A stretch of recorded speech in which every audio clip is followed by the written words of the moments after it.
Sivaya Nama, Tiruchitrambalam. Welcome back to our discussion on Sokkanatha Venba, verse number 43.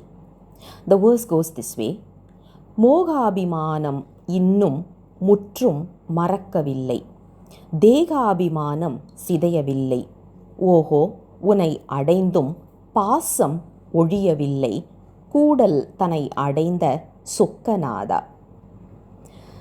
Verse number 43 talks about full Siva Siddhantam.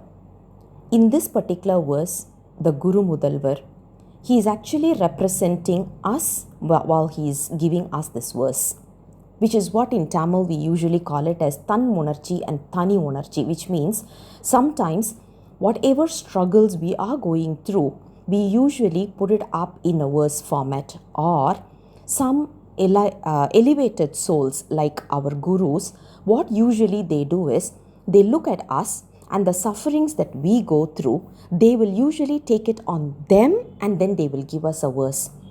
This is a very classic example of one of those verses, one such type. Now let's look at this verse. He says, we all know this particular text was written for the Lord Siva, who is residing in Madurai. So he starts as, "O Lord Siva, even after I have completely surrendered to you, I am not able to get out of these entanglements." And we all know, according to Saiva Siddhantam, the entanglements are three, which is Arnavam, Kanmam and Maya. And Maya is the one which is responsible for giving us the four aspects that we are going through as of today, which is Dhanu, Karana, Bhuvana, Bhoham. We have already discussed about this in detail, but just as a small recap, Dhanu represents this body, Karanam represents all our sense organs, internal and external organs.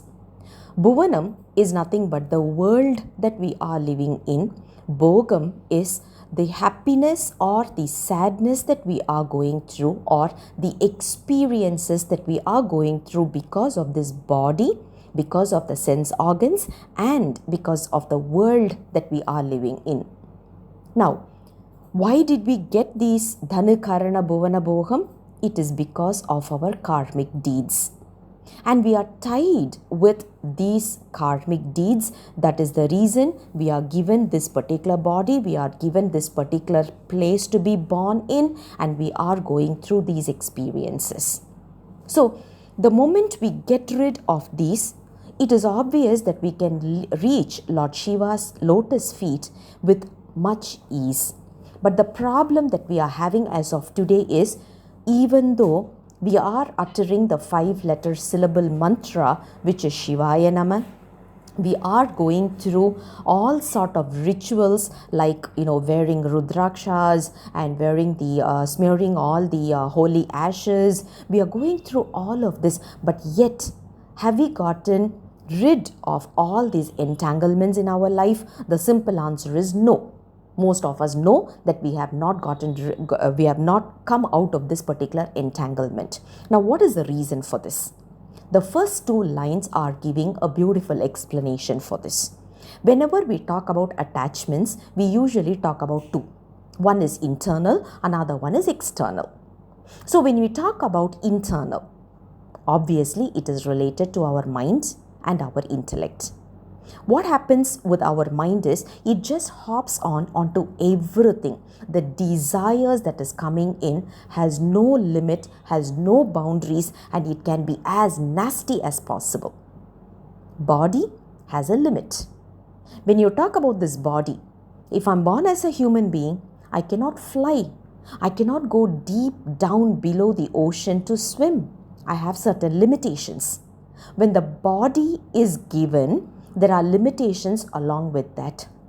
We need to break that limitation, which means it is not that, we have to end this life or whatever. That is not the understanding, but we should not be getting entangled with this particular body.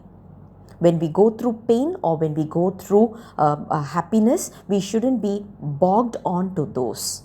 Rather, we need to see those as passing clouds and we have to move on. Same ways, our mind must come under our control. How can we do that? Whatever we do with our body should be dedicated to Lord Shiva. Whatever we are thinking should be dedicated to Shiva.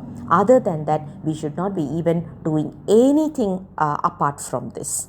Once we have practiced it, once we have started doing this, once we have started this journey, obviously we will be getting out of these entanglements, which is what verse number 43 is teaching us.